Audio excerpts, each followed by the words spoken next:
En las últimas horas, España vuelve a ser golpeada por otro accidente ferroviario, esta vez en Gelida, Barcelona. Un tren de Rodalies se estrelló contra un muro que se habría desplomado por las intensas lluvias, dejando un saldo trágico. El maquinista fallecido y al menos 20 heridos, 5 de ellos en estado grave. Lo que debería ser un sistema ferroviario seguro y confiable se ha convertido en un símbolo de la dejadez institucional. Apenas habían pasado 48 horas desde el desastre en Adamuz, Córdoba, y ya se repite la historia. Descarrilamientos, muros que caen, infraestructuras que no resisten ni una jornada de lluvia intensa. Mientras tanto, las autoridades autonómicas y nacionales se limitan a dar explicaciones vagas, como si la responsabilidad se diluyera en el agua caída del cielo. Vecinos de Gelida narran escenas de pánico. Parece que la tierra se ha levantado, decía uno de ellos en directo, incapaz de creer lo que estaba viendo. La realidad es que la tierra no se levantó sola. Lo que se levantó fue la incompetencia de quienes deberían garantizar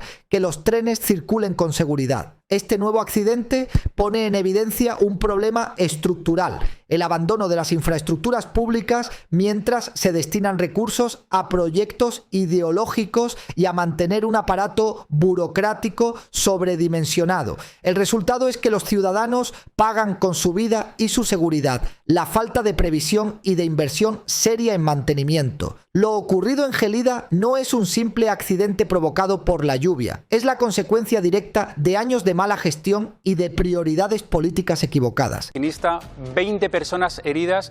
Vamos a seguir ampliando toda la información que nos está llegando ahora mismo a la redacción. Les vamos a seguir dando en la última hora. Quiero saludar primero a Jordi González. Tú estás siguiendo muy de cerca lo que ha pasado con cercanías de Gelida. Tus padres viven además justo enfrente del lugar del accidente y nos están enviando incluso imágenes. Cuéntanos qué es lo que han visto, qué es lo que ha pasado.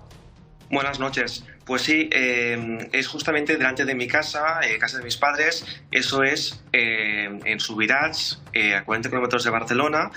Hay un puente que hay una cava cerca, la cava Torelló, y ahí ese puente está por encima de las vías del tren y de la autopista P7.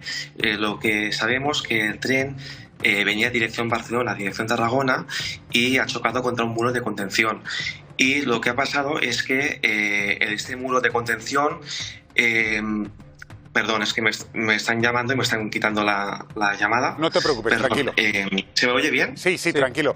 Que las noticias ocurren cuando ocurren. Entonces, y tienes tiempo, el tren explícate. Ha chocado contra el muro de contención del puente y el puente se ha ido abajo.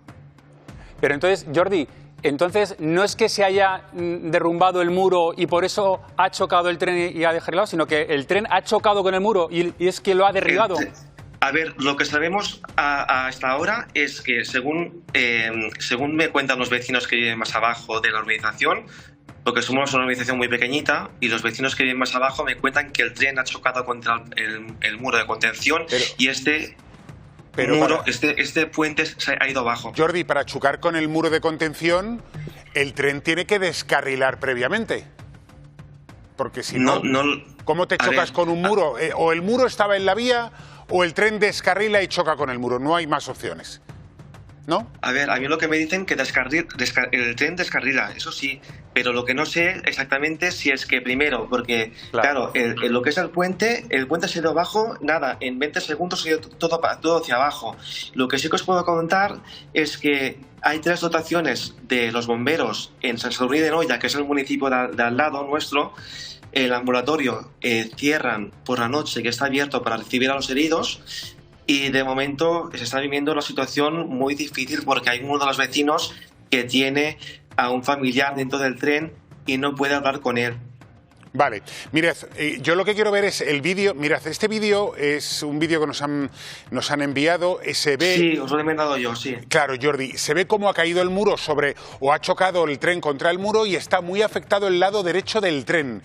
Todos los asientos desde el lado derecho, esa es la parte trasera que no se ve tan afectada, pero la parte delantera, esta que van a ver ahora a la izquierda, está muy afectada y que probablemente ahí es donde están la mayoría de los heridos. Ahí es donde se ve que están la mayoría de los heridos. La zona derecha del tren. Y ahí estamos viendo Es un amasijo de hierros terrible. De hierros, sí, terrible. Totalmente, sí. Jordi, una pregunta. ¿Está lloviendo mucho ahora mismo ahí en esa zona? Porque dicen que puede ser la causa de que se haya derrumbado el muro. ¿Está lloviendo? Ha llovido mucho, sobre las 7 de la tarde ha llovido muchísimo y ahora mismo no llueve, pero es que ha llovido muchísimo. Déjame que diga, Jordi, que es última hora, que les estamos contando en directo en 4, la única televisión nacional que está en directo. Una persona ha fallecido, hay 20 heridos, 3 de ellos graves, por un accidente, por un descarrilamiento de un tren de Rodalies. En las imágenes fijas que vemos, parece como que la tierra se ha levantado. Sí. Que el pilar viene envuelto en tierra, eso, de la izquierda. Eso es como que la tierra ha perdido y ha caído sobre la vía. No sé, es la Yo estoy que no me lo creo, porque venimos es que me cuesta hasta hablar, porque es que no me lo creo lo que está pasando, porque después de venir de Córdoba y ahora vea esto, que pasé de estudiante de mi casa, pues no me lo creo. No me lo creo.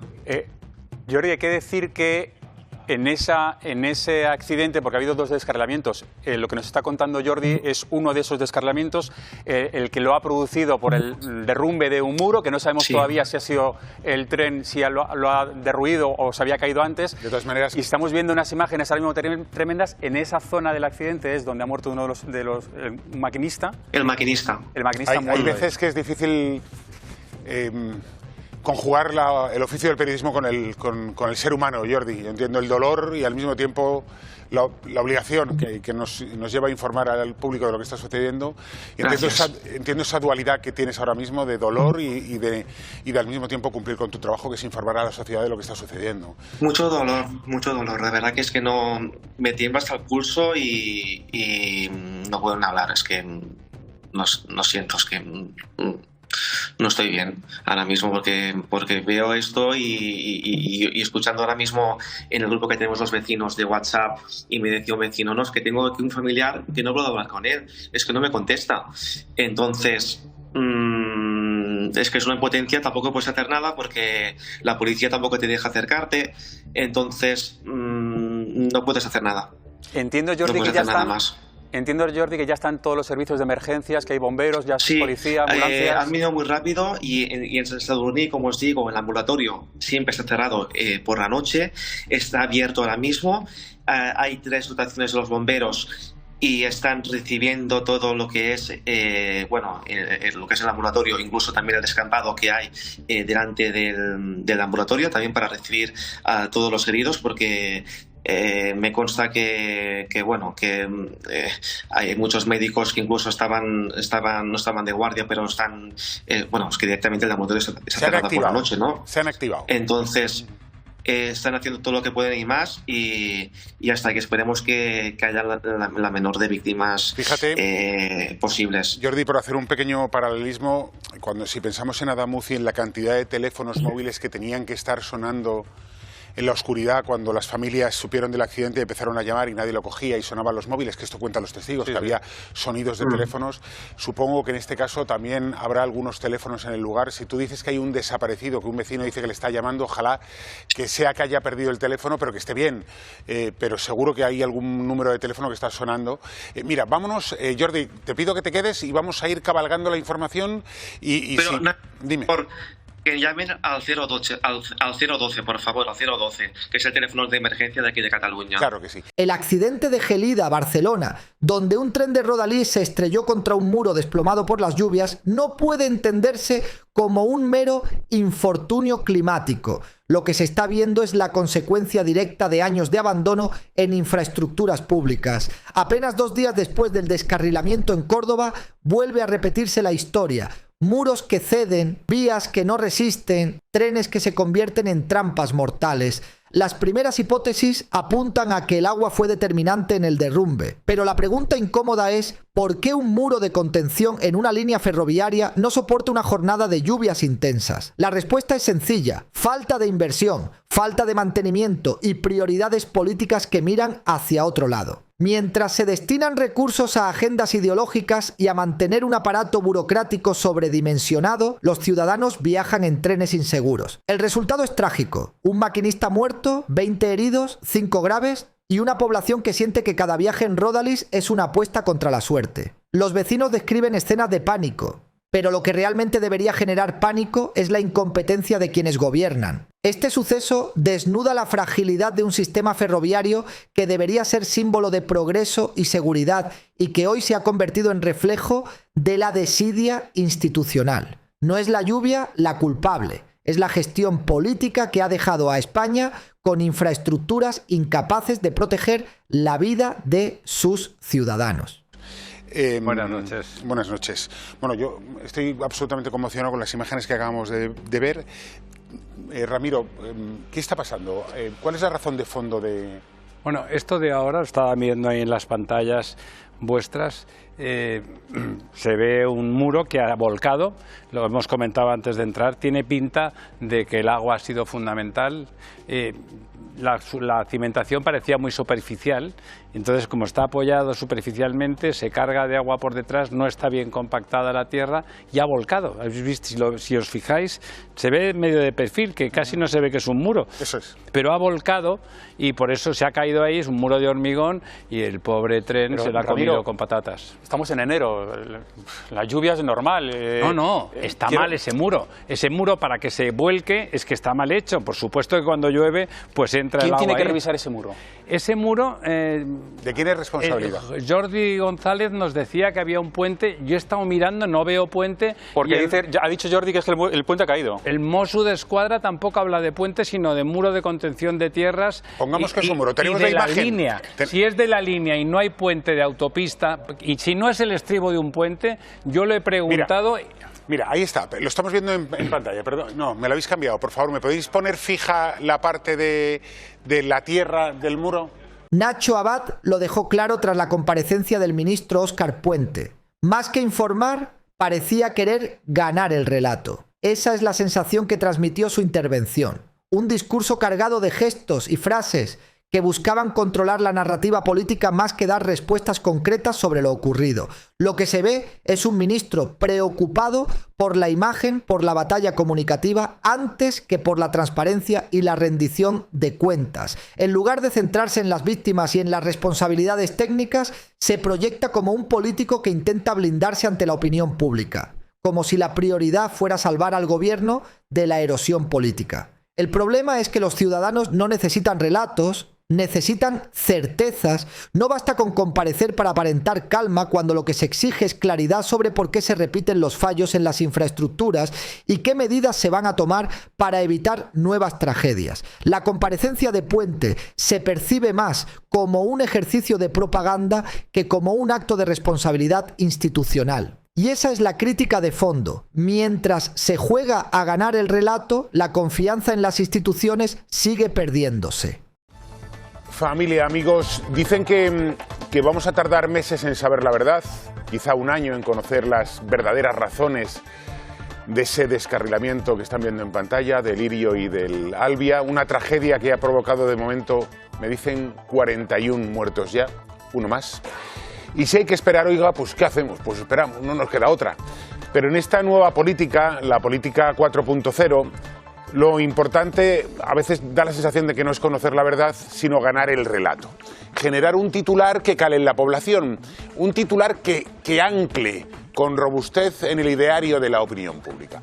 Cuando en el 2024, se acordarán ustedes, los trenes no paraban de tener retrasos, la impuntualidad era permanente, recurrente, cuando había incidencias en las vías del tren de forma un día y otro, el ministro del ramo salió a dar explicaciones y dijo esto. Por cuarta vez. El ferrocarril vive en España el mejor momento de su historia. Claro, que vivía el mejor momento de su historia. Él intentó ganar el relato, a pesar de los retrasos, las incidencias, las impuntualidades. Intentó ganar el relato. Aunque la percepción general es que desde entonces se ha descuidado la que es la joya de la corona en España. Las conexiones, las interconexiones a través de las vías férreas. Bueno, ahora estoy escuchando a Puente sugerir que la culpa fue del tren, del Lirio, del italiano, el tren italiano. Y que el tren Lirio, pues, cabe la posibilidad de que partiese el vagón, se partiese el vagón y eso provocase la rotura de la vía y el descarrilamiento, o al menos plantear esa duda. Sin embargo, si ustedes leen la prensa hoy, básicamente todo el mundo viene a coincidir en el mal estado de las vías. Por tanto, parece que Óscar Puente quiere volver a ganar el relato, señalando hacia un lado o sugiriendo hacia un lado, porque como sabe que queda un año para investigar las causas del accidente, pues ahí se van diluyendo las responsabilidades. Y mientras tanto, ¿saben ustedes? La gente, las familias que tienen desaparecidos y que no los encuentras, sin saber si están ellos entre sus muertos. Les adelanto que hoy se recogen las muestras de ADN que se han tomado en Huelva a los familiares supervivientes, se recogen las muestras que se han tomado en Málaga, se recogen las muestras de ADN de los fallecidos que se han tomado en Córdoba, en el Instituto Nacional Anatómico Forense, y se trasladan a Madrid para todas cotejarlas y tener una respuesta en las próximas horas. El descarrilamiento del tren Irio en Adamuz, Córdoba, sigue levantando más preguntas que respuestas. Lo que se sabe hasta ahora es que los dos últimos vagones del convoy se salieron de las vías y chocaron contra un Alvia. Pero lo más inquietante son las hipótesis que apuntan a fallos previos en la infraestructura. Rafael Escudero, secretario general del sindicato ferroviario, explicó que hay dos posibles causas. O el bogie del tren no estaba en condiciones, con ruedas sin las pestañas que evitan que se salgan del carril, o, más probable aún, que las vías no estaban en buen estado. Y aquí está el punto crítico. Ya existían denuncias de personal de conducción y servicio que advertían vibraciones anormales en la vía. Incluso se reportó que una trabajadora sufrió un golpe en la cabeza por la caída de una caja debido a esas vibraciones. Lo que esto refleja es un patrón de abandono institucional. No hablamos de un accidente fortuito, sino de advertencias ignoradas, de denuncias que quedaron en un cajón y de un sistema ferroviario que se ha convertido en símbolo de la desidia política. Mientras se destinan recursos a proyectos ideológicos y a mantener un aparato burocrático sobredimensionado, las infraestructuras básicas se deterioran hasta convertirse en un riesgo mortal. El relato oficial intenta presentar esto como un misterio técnico o un infortunio climático, pero la realidad es que había avisos claros y nadie actuó. El resultado, un accidente mortal, víctimas que pagan con su vida y una ciudadanía que viaja en trenes inseguros. Son los vagones descarrilados de los dos trenes que anoche chocaron en Adamuz, Córdoba. Todo sucede a las 19:45 horas. Los tres últimos vagones de un tren Irio con origen Málaga y destino Madrid descarrilan e invaden la vía contraria. Es un tren con 317 viajeros a bordo y viaja a unos 200 km por hora. Por la vía paralela, un Alvia de Renfe choca con los vagones descarrilados del Irio. Viaja a unos 205 km por hora. Los convoyes 1 y 2 chocan con las unidades descarriladas del Irio y caen a un terraplén a 4 metros de altura. En el interior de esos dos vagones viajan 53 pasajeros. Todas las hipótesis sobre el origen del accidente están abiertas. Las características de las vías, del tren, era una recta, es una cosa realmente extraña. Las causas pueden ser múltiples, pero ya hay varias teorías que van cobrando fuerza. En primer lugar, un fallo mecánico del tren de Irio. Algo muy raro porque desde la compañía aseguran que el tren había sido revisado el pasado 15 de enero. Es un tren relativamente nuevo, prácticamente nuevo, es un tren que no sé si llega a 4 años. La segunda de las hipótesis es la de un problema en la vía. Testimonios de pasajeros en redes aseguran que en ese tramo se viven vibraciones y turbulencias. El ministro también lo descarta. Es una vía en la que se han invertido 700 millones y en concreto en ese tramo concluyeron los trabajos de sustitución de cambios, de desvíos, etcétera, en el mes de mayo. La tercera opción, siempre presente en este tipo de accidentes, es el exceso de velocidad. El sindicato mayoritario de maquinistas lleva mucho tiempo pidiendo bajar la velocidad en el AVE. Disminuyes el confort, sobre todo, y lo que aumenta es la probabilidad de que haya incidencias. El presidente de Renfe descarta que la velocidad sea la causa del accidente. Es una vía, como saben ustedes, que está equipada con un sistema de seguridad, de señalización LZB, que básicamente impide errores humanos. Tiene que haber sido algún fallo del material móvil o en la infraestructura y eso llevará tiempo llegar a esa conclusión. Una investigación que, debido a la brutalidad del accidente, se sospecha que se demorará varios meses. ¿Qué le ha podido pasar al Irio para descarrilar? Bueno, aún es pronto para aventurarse a decir una hipótesis fiable, pero solamente hay dos posibilidades. Una, o ese bogie que se rompió no estaba en condiciones y alguna de las ruedas o varias de las ruedas pues no tenían las pestañas que impiden que se salga el tren del carril, no la tenían en condiciones, o la infraestructura la que no estaba en condiciones. Espera, vamos a la primera. Espera, déjame ahora os doy. Acaba de pasar la revisión. Ahora os doy. ¿Cuándo había pasado el Irio la revisión? ¿Hace? Según dice Irio, unos 4 meses. Vale. ¿Tiene lógica que un tren relativamente nuevo tenga un bogie de esos que se estropee tan fácilmente? ¿O habría iniciado la marcha si eso no se detecta? Sí, no es habitual que suceda que se rompa una pestaña, porque tienen revisiones, están establecidas por protocolo cada X kilómetros, hay que revisar los elementos del tren y cada X kilómetros a mayores otros elementos del tren, y entonces el tren siempre está revisado. Que tu sensación va más al estado de las vías. Al estado de las vías. Venga. Vamos todos. Que precisamente ese estado de las vías es lo que los maquinistas llevan muchos meses denunciando, incluso transmitiéndole al propio puente que las infraestructuras de las vías no están bien, que los trenes botan, que los trenes tienen anomalías en los rodamientos y que efectivamente, es que yo además me cojo alrededor de 6, 7, 8 aves, incluso 10, todos los meses. Justamente ese trayecto Málaga-Madrid, y os digo que no hay una sola vez que el tren no bote, que el tren no vibre, que no pasemos miedo. O sea, no es normal, y esto yo creo se podía haber evitado si hubiesen hecho caso a todas estas quejas de estos maquinistas que ya dijeron que las vías estaban deterioradas y que antes o después iba a haber un accidente. ¿Vosotros habíais detectado que vibraban? Sí, había denuncias por parte del personal de conducción y por parte del personal de intervención, el personal de en ruta, y por parte del personal de servicio a bordo, las tripulaciones, en esta vía. ¿Y qué denunciabais? Pues que las vibraciones no eran normales. Hay un parte especial que he tenido yo oportunidad de ver, por cierto, donde el compañero de intervención denuncia que de las vibraciones cayó en la cafetería, se cayó una caja que estaba puesta en una parte superior, cayó encima de la cabeza de una de las compañeras de servicio a bordo y la lesionó. La gente no entiende qué significan las vibraciones.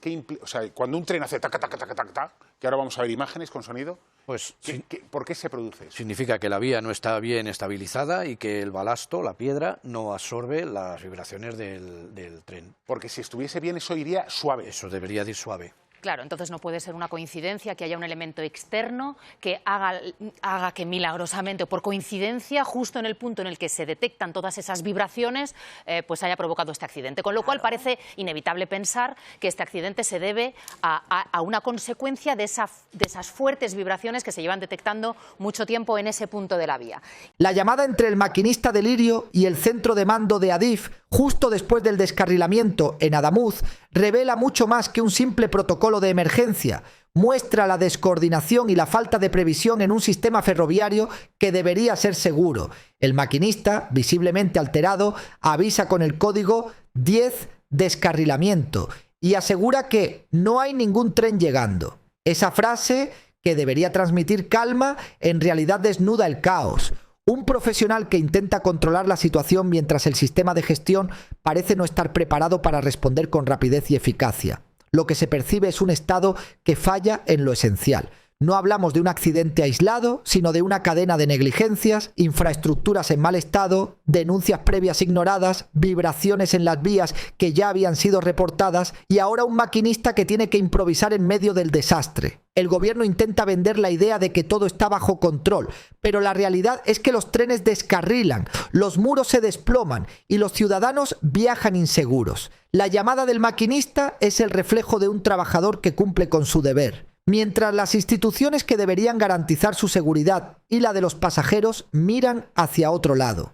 Lo ocurrido en Adamuz no es solo un fallo técnico, es la prueba de que el sistema ferroviario español está abandonado y que la gestión política prioriza el relato antes que la seguridad real de los ciudadanos. Nuestros compañeros de Cordópolis han tenido acceso a la llamada que hace el maquinista del Irio al centro de mando tras descarrilar. El audio que van a escuchar ha sido extraído de la propia caja negra y es alucinante porque da la sensación, ya se lo advierto, de que no se ha enterado de lo que ha pasado. 6189, aquí Atocha. Hola, Atocha, 6189. Mira, comunicarles que es un descarrilamiento, estoy invadiendo la vía contigua, repito. descarrilamiento, estoy invadiendo la vía contigua. Vale, venga, recibido. Pues gracias por avisar. El tráfico de más vías urgentemente, por favor. Sí, no hay ningún tren llegando. Y tengo incendio también. Necesito abandonar la cabina porque tengo que verificar, ¿vale? Que tengo un coche incendiando. Venga, tengo su teléfono, perfecto. Pues voy a comunicarlo por aquí, ahora me pongo en contacto con usted. Y necesito que envíen, por favor, también un servicio de urgencia a bomberos y ambulancias, que tengo también heridos en el tren. Vale, venga, recibido. Tienen mi teléfono, ¿vale? Lo tengo, sí.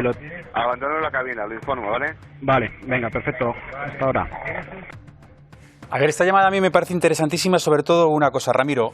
Hay un momento que dice, he invadido la vía contraria, tienen que parar los trenes, y dice, desde Atocha le dicen, no te preocupes que no hay ningún tren llegando. Yo creo, hay dos cosas ahí. Uno, el que estaba al otro lado no se había enterado de que el Albia había frenado en seco. El impacto se produce, los testimonios lo dicen sin duda, a los 20-22 segundos del descarrilamiento. ¿Esta llamada se produce en esos 20 segundos o después de haber impactado con el Albia? En mi opinión, yo no estaba allí, pero en mi opinión me jugaría la silla y las botas a que se produce después, no mucho después, pero sí después. Los viajeros que iban en los vagones 1, 2, 3 del Lirio no se enteran de que el pedazo, el Lirio es mucho más pesado que el Albia, ¿vale? Y en el golpe ese, a pesar de que es acojonantemente brutal, perdón por la expresión, resulta que no se conmueve, sí, digamos así. Pero ¿cómo puede ser que el operador de Atocha diga no se preocupe que no hay ningún tren llegando cuando había un Albia que incluso ha impactado con él? Sí había un tren. Que ya había pasado, en opinión del otro. Como el tren choca a los 20 segundos, si esa llamada es, que yo creo que es a los 30, 40, 50, ya había pasado. La persona de Atocha cree que ya ha pasado el tren. Eso es. Ya, pero una cosa, o sea, escuchas la conversación y da la sensación, perdón, de que le está molestando, de que se lo está quitando de en medio. Venga, vale, venga. Hombre, a ver, yo, una cosa. Carlos, le ha dicho que ha descarrilado y que ha invadido el carril contrario. Eso se lo dice el maquinista. ¿Me dejáis que le pregunte a Salvador? De mando, no. Salvador, ¿tú has podido escuchar las llamadas y qué opinión tienes? Sí, no, lo que dice Ramiro es bastante plausible. Es posible que el maquinista no se enterase, digamos, de lo que había pasado hasta pasado 40, 50 o un minuto posiblemente, y que los propios pasajeros tampoco se enterasen hasta que han, digamos, tenido que frenar por el impacto que se ha producido. O sea, es decir, que hasta que se nota esto.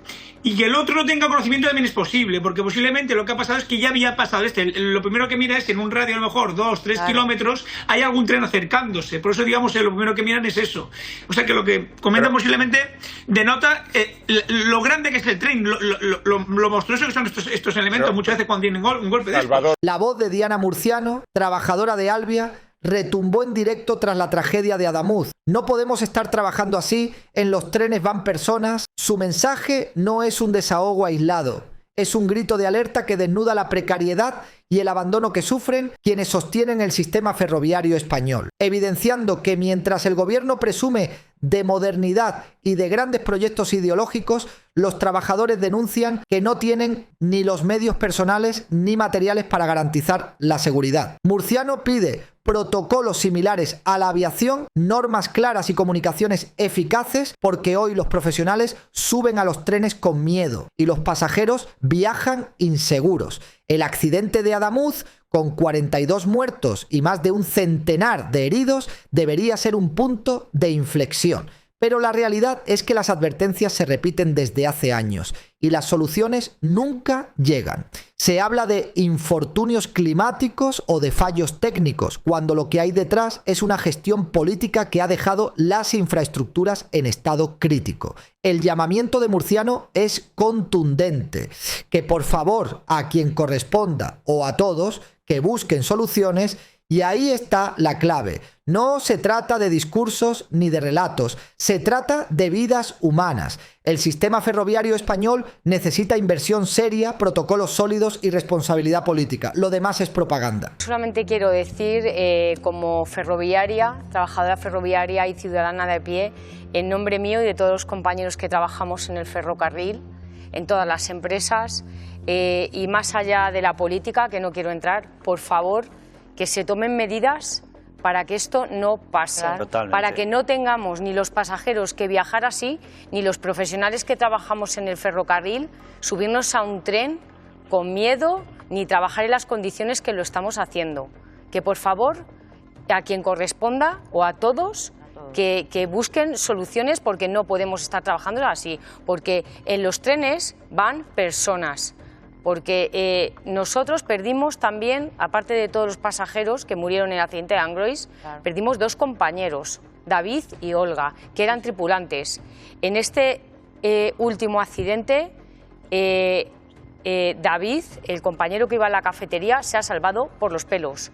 Agustín no ha aparecido todavía y han pasado ya varios días. Que es la prioridad, efectivamente, ahora mismo.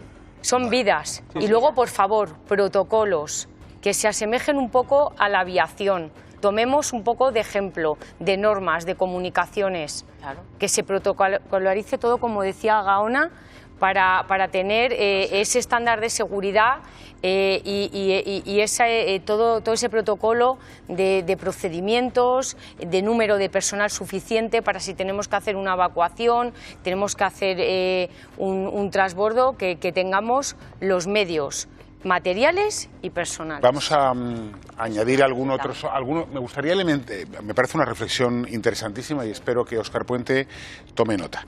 Dicho esto, los datos son demoledores. En España hay 7 investigaciones abiertas por accidentes ferroviarios y lo más preocupante es que los descarrilamientos han aumentado de forma notable en la última década. La Comisión de Investigación de Accidentes Ferroviarios reconoce que de apenas 4 casos anuales hace 10 años se ha pasado a 22 en el último año, un crecimiento muy superior al aumento del tráfico ferroviario. Esto refleja un patrón claro. El sistema ferroviario español está abandonado. No hablamos de incidentes aislados, sino de una tendencia que se repite y se agrava. Mientras el gobierno presume de modernidad y de proyectos ideológicos, las infraestructuras básicas se deterioran y los ciudadanos viajan inseguros. Las investigaciones se acumulan.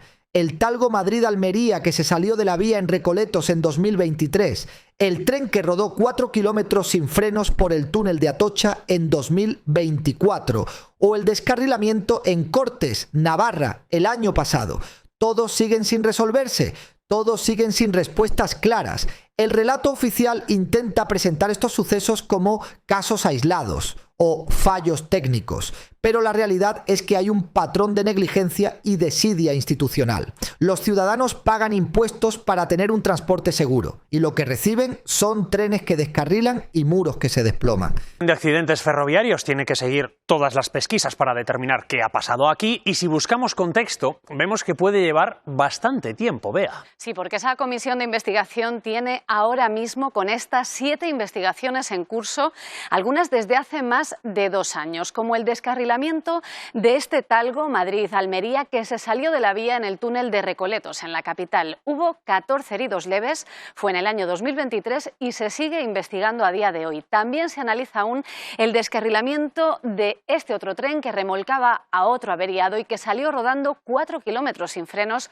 por el túnel de Atocha en 2024 sin víctimas. Y aún se investiga por qué se salió este media distancia en la localidad navarra de Cortes el año pasado. Los datos recogidos por esa comisión investigadora reflejan un incremento muy notable de los descarrilamientos en los últimos 10 años. Aumentan más de lo que ha crecido el tráfico ferroviario con la liberalización del sector, de 4 o 5 anuales hace una década a 22 en el último año. Diego. Antonio Banderas se ha sumado al eco de la tragedia en Adamuz con un mensaje que, más allá de la emoción, tiene un fuerte componente simbólico. El actor agradeció al pueblo por su reacción solidaria y afirmó que se demuestra que el ser humano es bueno por naturaleza. Lo que se puede leer entre líneas es la diferencia entre la respuesta ciudadana y la respuesta institucional. Mientras los vecinos de Adamuz se volcaron de inmediato para ayudar a las víctimas, las autoridades siguen atrapadas en discursos y gestos políticos. El contraste es evidente. La sociedad civil responde con humanidad y eficacia, mientras el aparato estatal se muestra lento, burocrático y más preocupado por el relato que por la acción. El agradecimiento de Banderas pone en valor lo que realmente sostiene a España en momentos de crisis, la solidaridad espontánea de la gente común. Y al mismo tiempo deja en evidencia que cuando el Estado falla en lo esencial, infraestructuras seguras, protocolos claros, gestión eficiente, son los ciudadanos quienes terminan cargando con la responsabilidad. El mensaje del actor no solo es un homenaje al pueblo de Adamuz, sino también un recordatorio incómodo. La bondad de la gente contrasta con la incompetencia de quienes gobiernan. Y el actor malagueño, Antonio Banderas, ha tenido un recuerdo especial para las víctimas del accidente. Él mismo ha cogido ese tren Málaga-Madrid muchas veces. También ha tenido presente la solidaridad de los vecinos de Adamuz. Es terrible, ¿no? Pero al mismo tiempo se dan también circunstancias muy bellas ahí en medio de todo eso, ¿no? La solidaridad del pueblo de Adamuz, por ejemplo, como la gente se ha tirado inmediatamente a la calle a ayudar. Eso hay que tener cuerpo para hacerlo, ¿eh? Enfrentarse a una situación de esa, de voluntarios que se han tirado de pronto a sacar gente de los trenes, con lo que eso significa, te das cuenta de que el ser humano es bueno por naturaleza.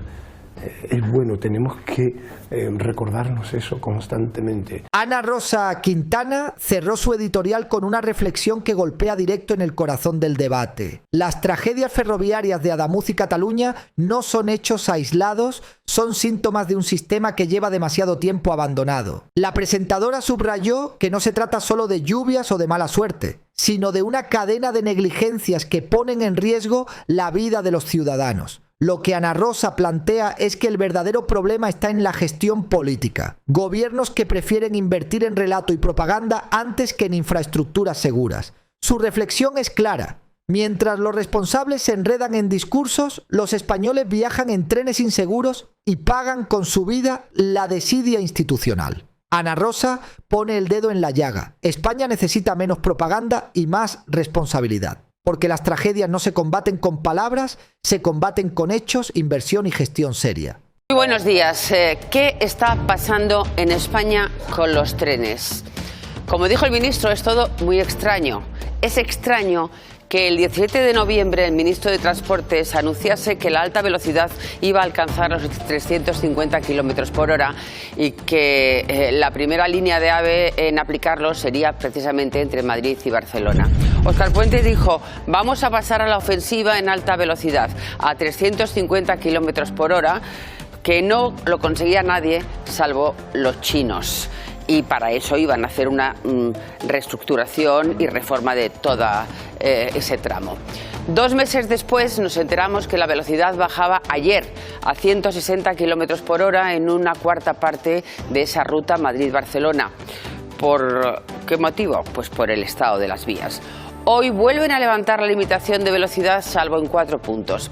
El sindicato de maquinistas ya ha pedido una reunión junto con el sindicato de ferroviarios para valorar la situación e incluso valorar una huelga. Ya en agosto habían pedido que se tomaran medidas por esas vibraciones que provocaban los baches. Es extraño que ahora el gobierno les haga caso tras un accidente en el que han muerto más de 40 personas. Son muchas las incógnitas que se abren tras esta decisión.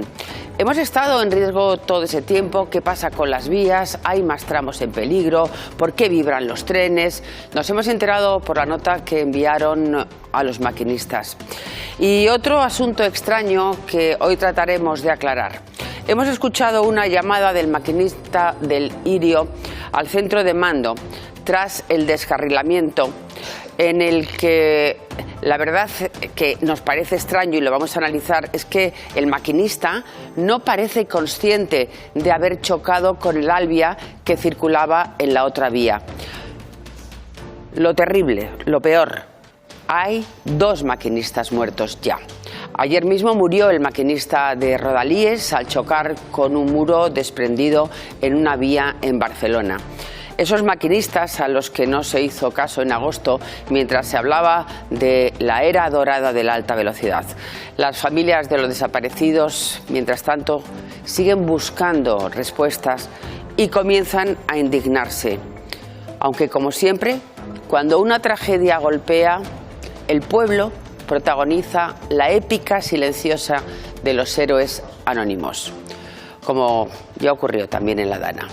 Y a ello nos aferramos para mantener la esperanza. Como les decía, esta mañana hemos escuchado la llamada del maquinista del Irio que descarriló en Adamuz. Parece que no fue consciente de que había chocado con el Albia. Y lo que es más sorprendente, tampoco eran conscientes en el centro de control.